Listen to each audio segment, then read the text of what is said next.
it was really hard for me when I was trying to think of all the good things that happened this month, as far as like our debt journey.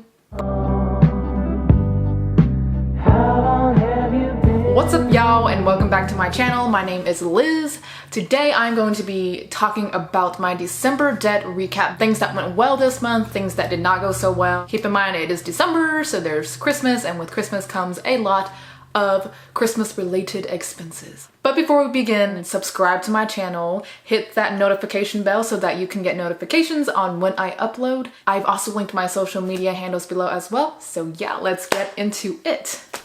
Okay, so first things first, this month of December, we were able to pay off roughly about $2,200.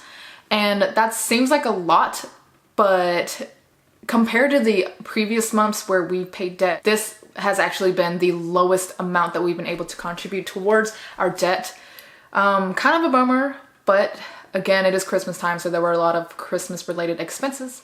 Right off the bat, I'm going to say that December and Christmas time was a very rough month for me. My husband might say differently, but for me, it was really hard, just like mentally, as well as like financially. So I'm going to start off with the things that were a little rougher this month, and then we'll go into the good things because we always want to end on a happy note. So the first thing had to do with our budget and like just budgeting for Christmas itself. Because my husband and I did not start our debt repayment journey until about May of this year, we hadn't really budgeted well in the past before that. And then as we've gone along our journey, we just didn't budget in Christmas, which was a really stupid idea. So in the future, I would tell you, if you're creating your budget, that you want to budget in Christmas. I think the thing this month that was the hardest for me was family gatherings and just like the expectations, not really the expectations, but the pressure that I felt on both sides, whether it was my husband's side or my side of the family, to like participate in like white elephant games or like those kind of gift exchange games, as well as like pitching in for food expenses. So again, it was both sides of our family, and even like at work, my workplace this year, they were also asking for like some money for Christmas stuff, and they were wanting to play a gift exchange game as well. And I mean, for at least for the work side of things, our gift exchange wasn't super expensive. It was like $5 max, you know, but I think just like mentally, those kind of things just kind of get to me with the way that I view money. And if you guys want, I'll make another video about what I've learned about how I view money and how it affects me, and how that in turn affects like how I'm doing mentally while I'm paying off debt. I'm all for doing like white elephant and gift exchange games and all of that, and participating in those kinds of things. Like I'm a very giving person. I love to give people gifts, but I think as we've been paying off debt and the fact that we didn't budget well for this Christmas season, the pressure really got to me, of just like giving money for food or like buying gifts to participate in these kinds of games. And I know that there's not like an expectation from our family to participate, but it did feel weird for me to say like, okay, no, we're not going to participate this year because we're paying off debt. Because I know that there's people that aren't in, you know, financially worse situations than us that probably do participate in these kinds of games. But I think it's one of those mentalities that I still have to work through myself.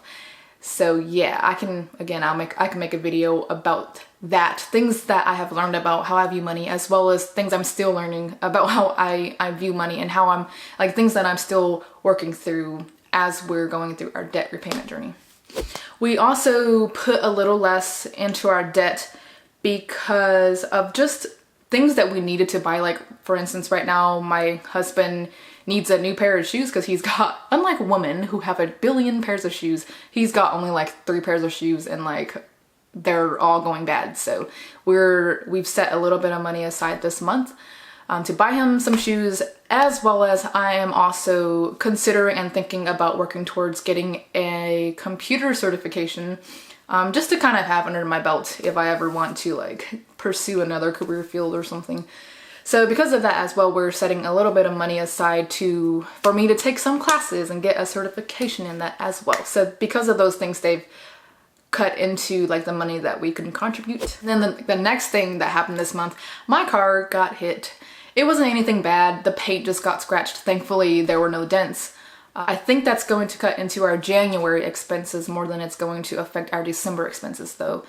But I will keep you guys up to date on that. I don't really know if our car insurance will cover it because it wasn't a dent. It was literally just the paint got chipped and scratched. So now there's just like a hole on my bumper of paint that's like missing.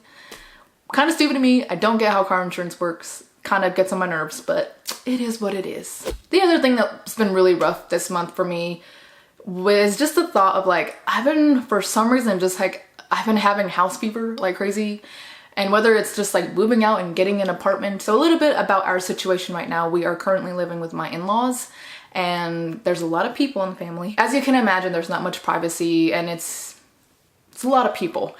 And while it is like a great living situation, we only pay $300 for rent to live here right now. So it's not much and it's a great situation, but I have just been having house fever or like just missing the independence that we had when we lived on our own. And you know, the only reason we're staying here right now is just to lessen our living expenses so that we can put a lot more towards debt. This month, for some reason, it's been really hard. And I think both of us have just been having house fever and just wanting to get our own place. But we're not. We're gonna continue to stay on track. Our plan is at the end of next year, we'll kind of think more about like if we want to move out or not. That kind of transitions us into the good things that has happened this month financially. So while I do say like it is really hard living with other people right now and living under the roof of my in-laws who are great, disclaimer, like they're awesome, they're great. I will also say that we are very blessed to only have to pay $300 for living expenses right now, besides like what we pay for food and groceries and whatnot. It was really hard for me when I was trying to think of all the good things that happened this month as far as like our debt journey. But you know, I'm really grateful that we only have to pay that much per month right now, and I consider that a blessing. Another good thing, I haven't made money off of this yet, but I will say I'm really happy about being able to launch my YouTube channel and even being able to like buy the equipment that I have to film my videos and to have what I have, like to be able to do that. So it doesn't really relate to like debt expenses, but that is something else good that hopefully I'll be able to monetize my videos in the near future. But as for now, I'm enjoying just doing it as a hobby and as a side kind of thing. So the last good thing related to my debt repayment journey this month has been that I feel like my husband and my communication when it comes to finances has been improving. It's definitely a really hard journey when you're both sharing your debt, when you're both sharing your expenses and your income, and when you both have grown up completely differently with two different worldviews. And again, I can make a video on that and just like what I've learned about marriage and paying off debt and just like being a team and knowing that you're a team when you're doing this together. But yeah, it's been hard. Definitely there's been arguments, there's been tension, but we're getting better, I think, and we're learning how to compromise, and we're learning that we're fighting this together. So a couple of things that I'm keeping in mind as we go into next year is that we will be redoing our budget to accommodate for Christmas related expenses, because it was definitely hard this month, and that is something that I learned this month.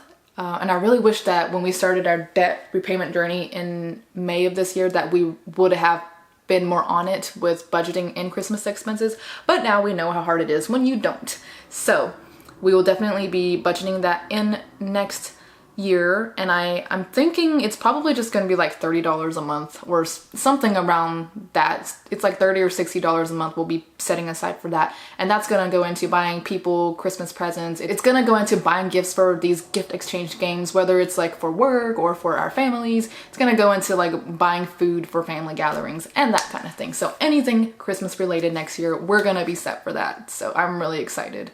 Honestly, I think the only reason that as far as like communication and the tension that was my husband and I felt this month because of Christmas stuff, I think a lot of that will be solved because we're budgeting in. So as I talked about in my debt video and how I paid off debt, budgeting is super important. It does help to relieve a lot of tension if you're working with a partner or spouse in repaying your debt. A couple other expenses that we are going to be budgeting in for is my husband has a business that he is also starting as well. So there have been like a couple of expenses that we've been having to like scramble for money for related to that. So we're also budgeting that in for next year. And I'm thinking that we may increase our budget for car maintenance. For some reason, the past couple months has just, my husband had his car hit not too long ago and thankfully insurance covered that completely.